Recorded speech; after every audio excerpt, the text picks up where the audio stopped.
The three? Yes, P2B stands a good chance of winning the elections. Whether or not he will win is... So to you, is P2B, that's the person you feel will bring in a new order? Let's actually get that. Yes, it's clear. Okay. Between the top runners, between Atiku, Kwankwaso, P2B, and Tinubu, everybody knows.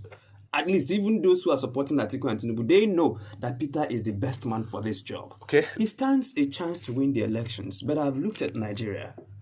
For instance, you saw what I wrote about the voter invalidation exercise. Out of 2.87 million Nigerians who registered and INEC rejected their registrations, 50% of that is more than 50% of 50% are coming from two regions, the southeast and the south. And these are votes that would have ordinarily gone to P2B. Then INEC would have changed its rule of business to accommodate those 2.8 million people.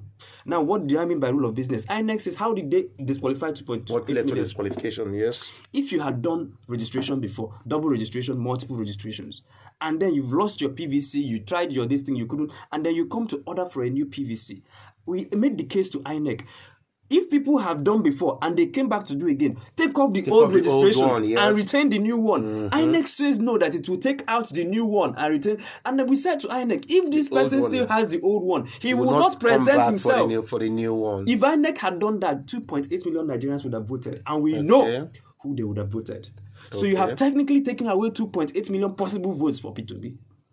Now, in that all 2.8 million votes, you have also made sure that a good number of those people are from the southeast and from the south. Particular region of the country. Also look at the geographical mappings of the INEC offices that are being burnt today. Okay, that's a very interesting point. Look at the geographical mappings of the INEC offices that are being burnt today, and you see that there is a deliberate plan by the people who are holding Nigeria down to keep holding Nigeria down.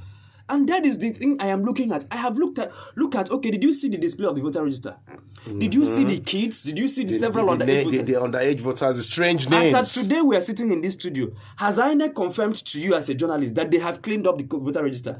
And they said they are still on the process of cleaning up the register. To you, with a compromised voter register, the Nigerians will try all they can.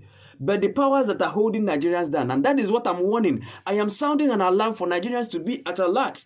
Again, you are talking about BVAS. We are using BVAS today. Today, yes. And I've said that BVAS is a wonderful device, but it has several limitations. And one of those limitations, in fact, the most poignant of the limitations of BVAS, is that BVAS only records number of accredited voters. It does not record the number of attempted accreditations. Attempts, yes. And I give you this instance. Take, for instance, a polling unit in, say, faraway Borno State that has 500 registrants in that particular polling unit. And out of 500 possible voters, 400 show up for verification. And then their BVAS in Borno was able to verify 350 people. 50 people cast their votes. And a polling unit in, say, Nobi, where we are today, that has 500 voters.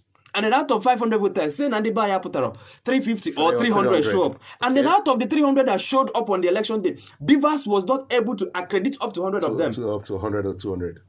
And then can't you see that is happening? And then if you monitor, I was a polling unit agent of my party in the just concluded Anambra elections. Okay. And I know out of the 5 people in my family that came out to vote, including my wife, only myself was able to vote. And what was I able to vote? On the 5th try. Why did they allow me to try for 5 times? Because I was a party agent. Yes, because of your personality. I saw old women crying that their INEC issued PVCs.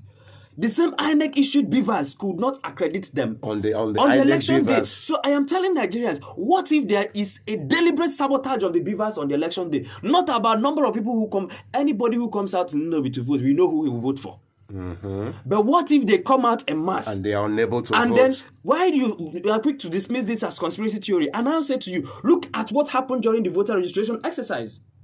That the Southeast was pulled, and you know how involved I was in the voter registration exercise. Of course, I remember. And we were telling people, come out and register. And especially since the emergence of P2B as the presidential candidate of the Labour Party, Ndi Igbo came out in mass to register. There was no voter capturing device. The whole of Nnewi North local government had only 2 at some point.